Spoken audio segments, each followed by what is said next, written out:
se não me engano, era um domingo, um sábado. E quando eu entrei no bar, no café, o server, que depois eu descobri que era um dos donos, me disse: o senhor tem um encontro aqui? Isso tem. Me apontou a mesa, tinha um rapaz de paletó, né, gravata, sentado num canto, com uma pasta, que se levantou quando eu me dirigi a ele. Fizemos as apresentações, ele ficou olhando muito para mim, e depois eu entendi, porque ele disse que ele esperava um jovem, né, desses que aparecem nos lugares, querendo contar histórias, metido a estudar o bairro, mais um estudante de arquitetura, de antropologia, de sociologia, que foi, numa de suas deambulações, se ocupar da vida dos outros num bairro. E ele ficou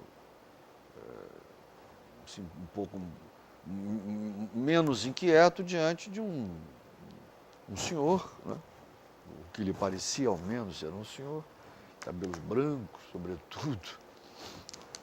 E nós nos engajamos numa conversação, como dizem os franceses, né? E durante a nossa conversa, iam saindo dessa valise, dessa pasta, desse meu recém-conhecido do bairro, uma série de dossiês.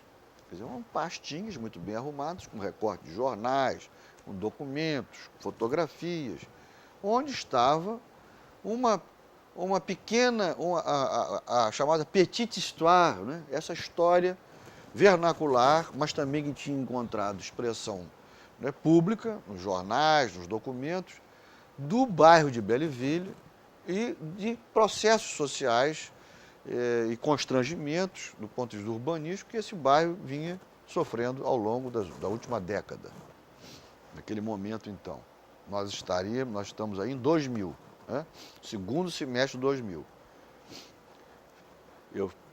Nós estamos, então, no final de 2000, início de 2001. Eu cheguei em agosto de 2000 para realizar essa pesquisa mais longa. A conversa adiantou e, obviamente, eu vi que aquele colega, né, sim, porque ele era um colega, ele estava se ocupando das mesmas questões que eu estava me ocupando, de uma maneira também reflexiva, com a vantagem que eu não tinha documentos ainda, e ele tinha já reunido vários documentos, porque ele era um morador do bairro, se chama Augustin, era o prenome, Augustin, e eu demorei a saber o nome de família, e demorei, inclusive, a prestar atenção no nome, né, de família das pessoas.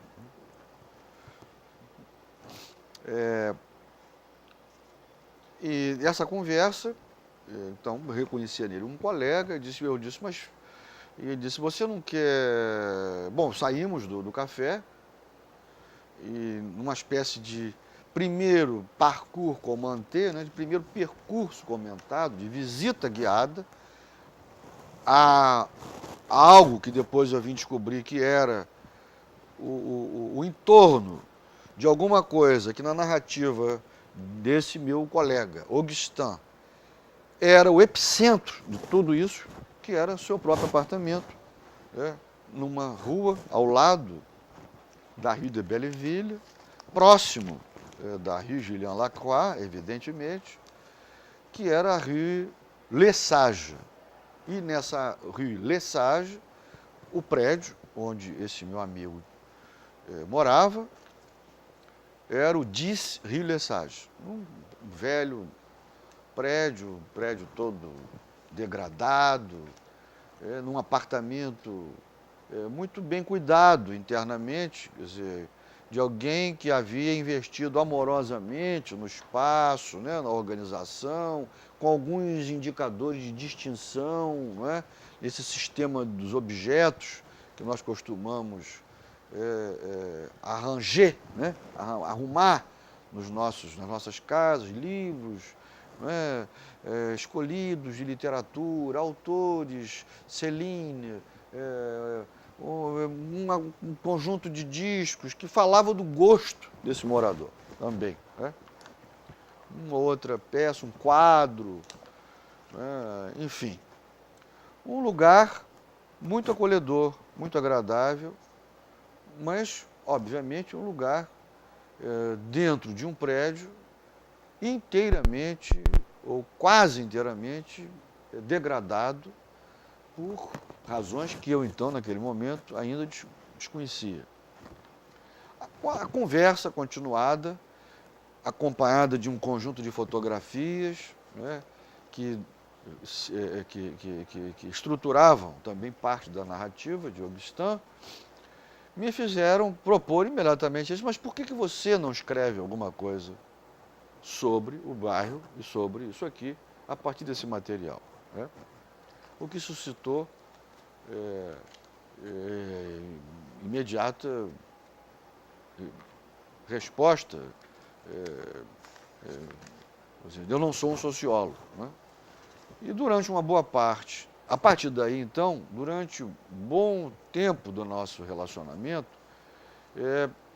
eu procurei mostrar a esse colega que, para fazer sociologia, ou fazer esta antropologia urbana, ou essa etnografia urbana, a qual eu me dispunha, não era preciso ser antropólogo nem sociólogo. Quer dizer, ele, com a sensibilidade sociológica, etnográfica, a capacidade como narrador, de fazer presente numa história com graça, objetos, pessoas, datas, animais, né? Porque ele fazia parte, tinha um gato, chamava-se Lotus, fazia parte. Lotus estava para tudo quanto é lugar. Lotus era objeto de discussão com a vizinhança, não é? Enfim, barulhos, né? Barulhos, ranger de uma porta, de um trinco, enfim, um vento que batia uma janela, tudo isso fazia parte dessas narrativas de pessoas com as quais Augustin tinha uma relação, tem, né? Uma relação muito respeitosa e muito marcada por isso que os franceses chamam de civilité, quer dizer, um controle da distância social, não é? Mesmo nas relações mais íntimas, não é? O que tornava sempre agradável o estar juntos, porque ela seguia. E através de Augustin, finalmente, eu fui apresentado a 3 outros moradores desse prédio. Um deles, que ainda habita o prédio, felizmente para uns e infelizmente para outros, né? Monsieur Edouard, mora no 2º andar desse prédio, e eu conheci Edouard, né? E nós imediatamente nos esmeramos em nos medirmos, né? Coisa também típica dos franceses, né? Tal, diz coisa para lá, diz coisa para cá, para ver exatamente se aquilo se ancora, se aquela conversa toda se ancora numa realidade, na vida, né?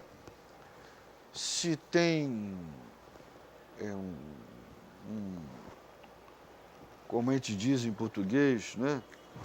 Se aquilo tem um fundo, né? Tem um estofo, nós dizemos, se aquilo tudo tem estofo, ou se aquilo tudo é uma conversa fiada do que os franceses chamam de antelot, quer dizer, um falso intelectual, o antelot, né? O antelot, que é um cablé, né? Ou blecá, que é o verlan de alguém que está ligado, né? Cablé, blecá, ou alguém que é branché, né? Também que está... Alguém que está up to date com a exposição que vai haver no Cartier Latin. Bom, eles estão por toda parte, né? A superficialidade, a engenhosidade da busca do prestígio, disso, do espaço social, está por toda parte. E existem os caçadores, né, desse tipo, os farejadores desse tipo de gente, e que saem à frente exatamente para não se envolverem, não perderem tempo com esse falso Marquês de Venostar, né, para falar de um personagem lá do Félix Krull, do Thomas Mann. Né? Falso Marquês não interessa. Falso sociólogo, falso antropólogo, falso filósofo. Edouard, como todos os outros que eu conheci, nesse quartier populaire, nesse bairro popular, estavam aqui de falsos sociólogos, antropólogos, urbanistas, arquitetos e tal. Felizmente, moleque criado na Venda das Mulatas, não era bem assim, né? E isso também é identificado por toda parte, não é isso? Rapidamente eram ultrapassadas esses primeiros obstáculos que fazem parte dessa tensão mínima que dá densidade emocional, esse encontro entre estranhos num lugar como esse. Evidentemente que Augustin ficou radiante, porque tinha acertado a mão, porque podia ser um desastre, ele apresentar alguém que ele tinha conhecido do Le Jardin, né, e que tinha privado de um café e de uma boa conversa, segundo ele, de repente apresentar a um senhor do lugar, alguém que estava investido de toda uma aura, né, por parte dele, em relação ao bairro, e eu não passar nas épreuves, eu não passar nas provas. Né?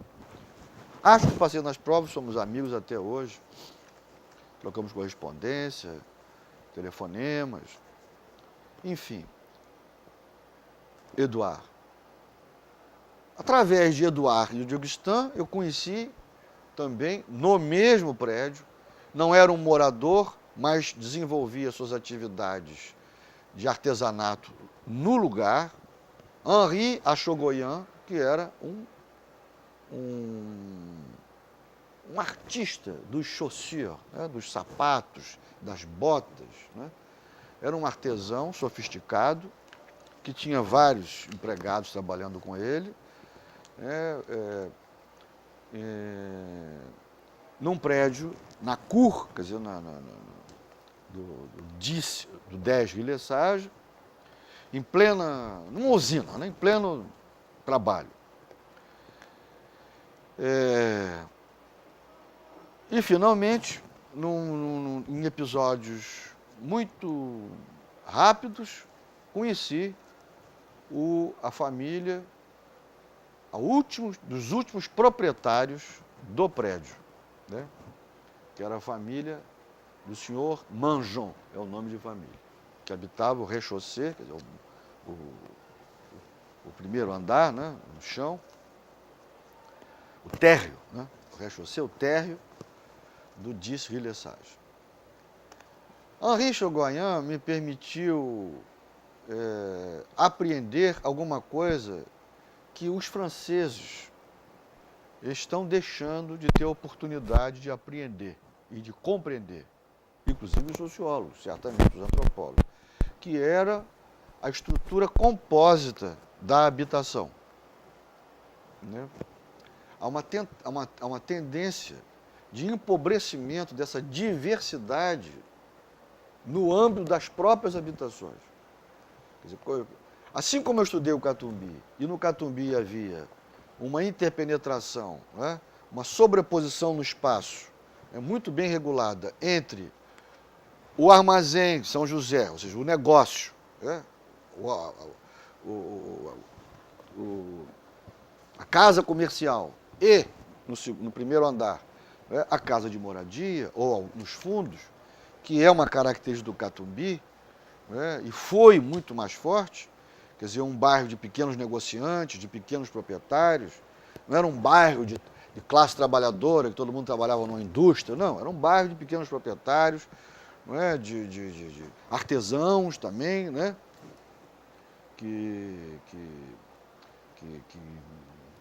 Artesanato também altamente especializado. Isso existia exatamente assim em Belleville, e o 10 Rue Lesage, ainda em 2000, quando eu tive a oportunidade de conhecer, apresentava essa ideia de que você tinha desde o apartamento, como casa de moradia exclusivamente, o quarto de aluguel, né, que tinha uma rotatividade maior, a loja, ou seja, a boutique que dava do rez-de-chaussée do térreo para a rua, a loja, a boutique, e também a loja no sentido da casa da gardienne, né?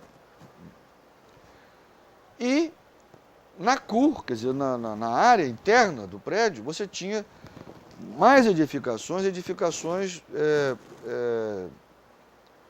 voltadas para isso que os franceses chamam dessa indústria doméstica, ou seja, atividades de artesanato que iam desde marcenaria sofisticada, ou trabalhos com metal, ou trabalhos com chaussure, por exemplo, que era uma atividade antiga ali. Isso tudo implicava, e eu ainda tive a oportunidade de ver as consequências disso, várias formas de direitos, né, sobre a cour, direitos de uso, regulações. Então, na realidade, eu estava, no caso específico, também retomando um tema ao qual eu havia me dedicado juntamente com Arno Vogel, nesse livro que nós escrevemos juntos, mas que há outros colegas que participaram da pesquisa, que chama-se Quando a Rua Vira Casa. E no Quando a Rua Vira Casa, a partir do Quando a Rua Vira Casa, nós produzimos alguns artigos, dois deles muito relacionados com a questão que eu estou colocando para vocês. Né? Uma chamava-se Lições da Rua, né? O que um racionalista pode aprender no Catumbi. E esse artigo, publicado na revista de arquitetura da Faculdade de Arquitetura e Urbanismo da UFRJ, era dedicado a uma rua, né? A Rua Emília Guimarães. Em seguida, publicado na revista, isso em 1983. Em 1984, publicado na revista de Arqueologia, a revista do CNPq, né?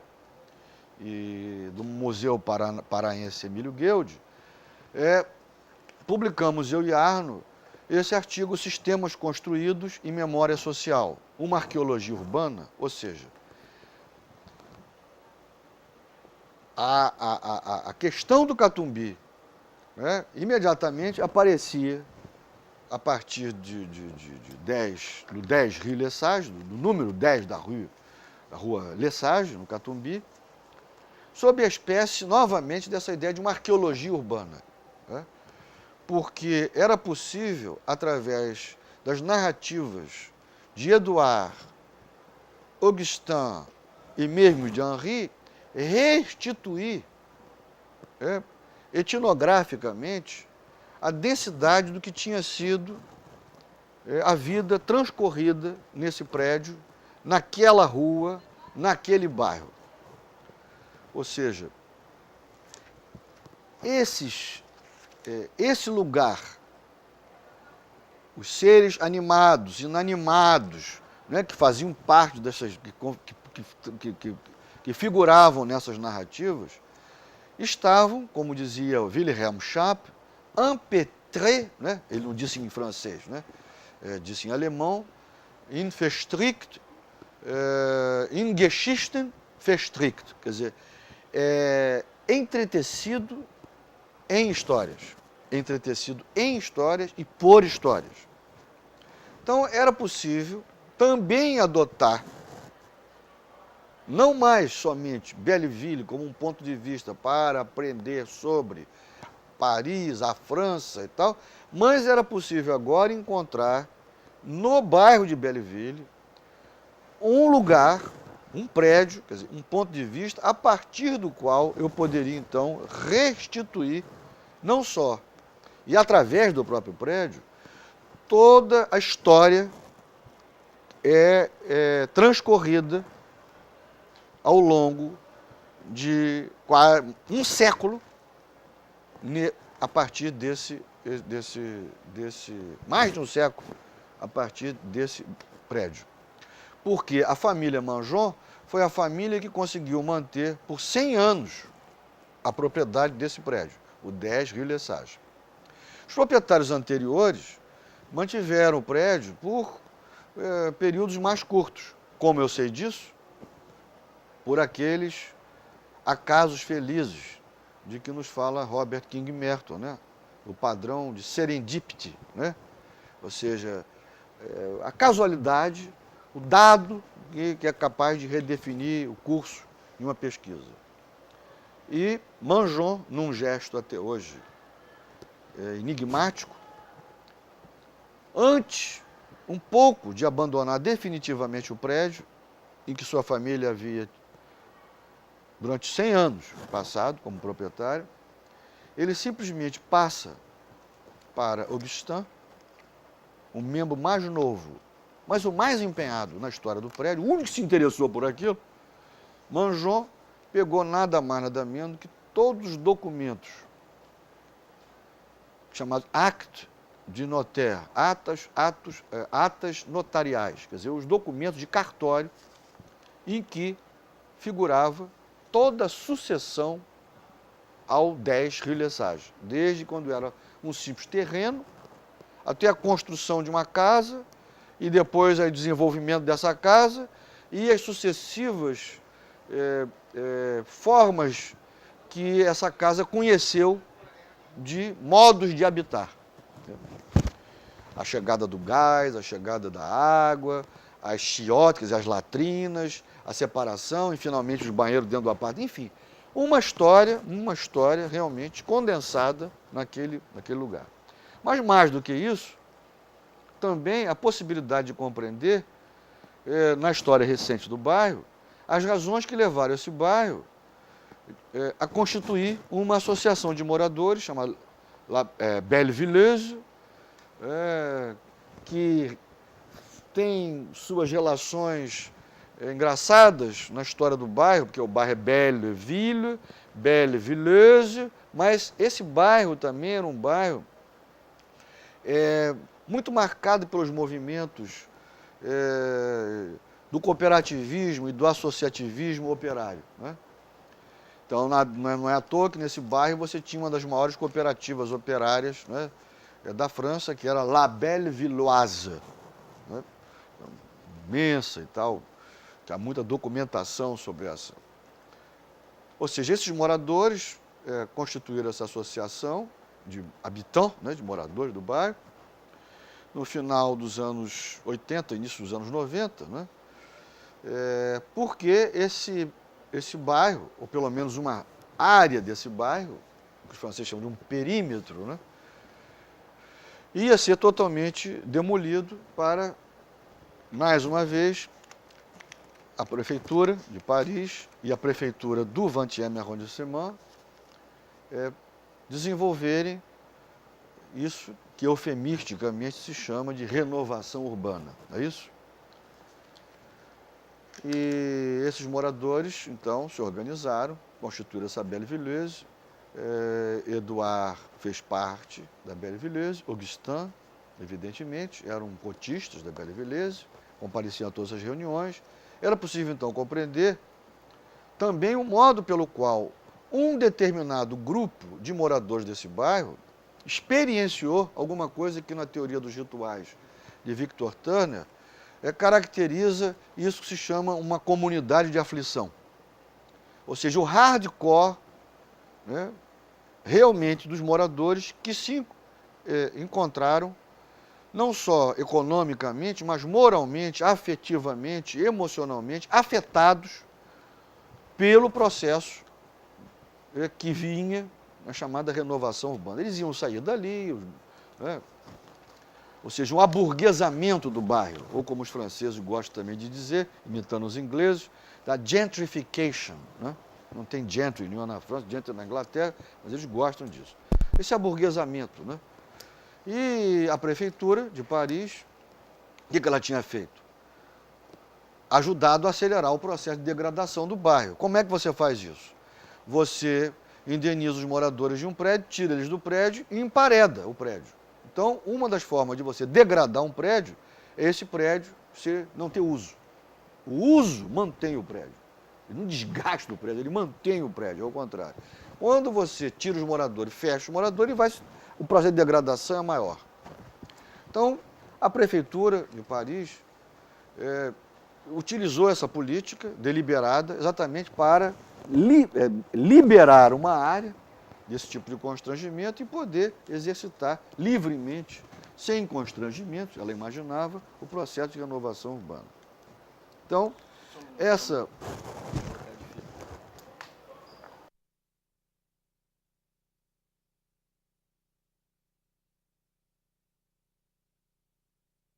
estratégia urbana para usar, né, uma oposição feita também por um saudoso pesquisador francês que eu tive o prazer de conhecer no Rio de Janeiro, em 1980, 81, que é Michel de Certeau, que escreveu, na mesma época do Quando a Rua Vira Casa, um livro que renovaria toda uma perspectiva dos estudos também urbanos, que é o Art de Faire, Artes do Fazer, né? Um livro chamado L'Invention du Quotidien, a invenção do cotidiano. Então, Michel de Certeau falava que, diante dessas estratégias, os grupos desenvolvem táticas. É isso? Porque a estratégia é uma estratégia de dominação, de controle. Então, os grupos desenvolvem táticas.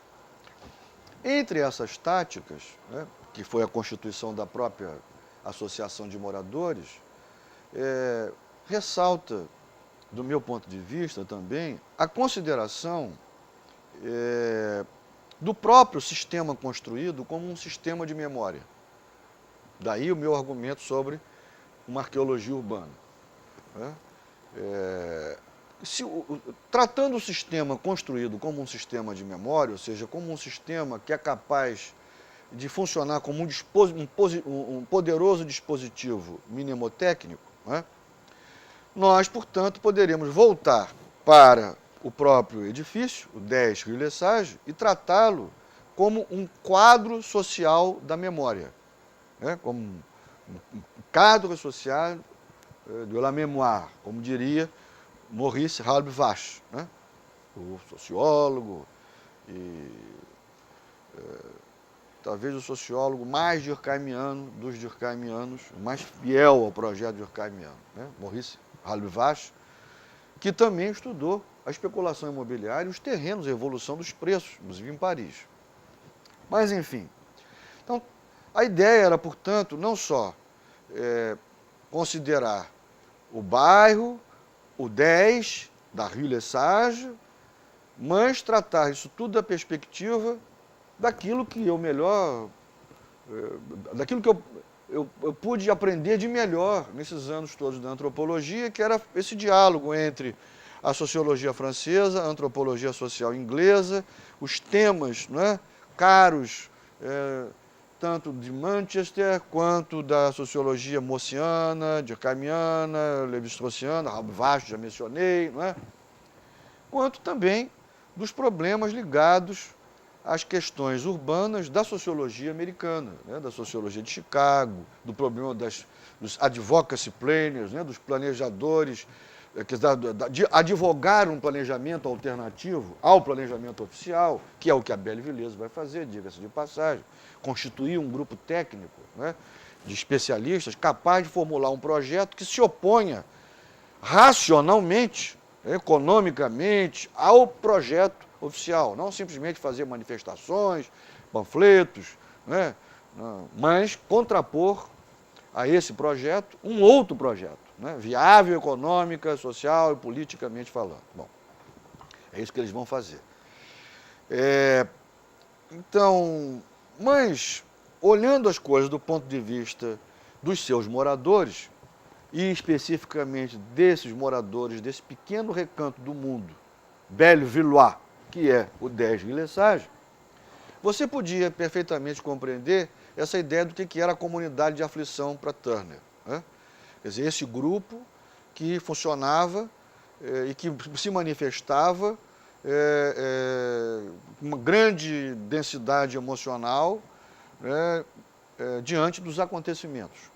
Ou melhor dizendo, ao evento renovação urbana, a esse evento que eles podiam começar a divisar no horizonte, quem? Os moradores do perímetro de Belleville, esses perímetro que ia ser submetido à renovação, eles podiam divisar no horizonte, porque muito próximo dali, no bairro que era possível alcançar olhando da janela de um apartamento, ou seja, o bairro de Ménilmontant, vinha aquilo que nós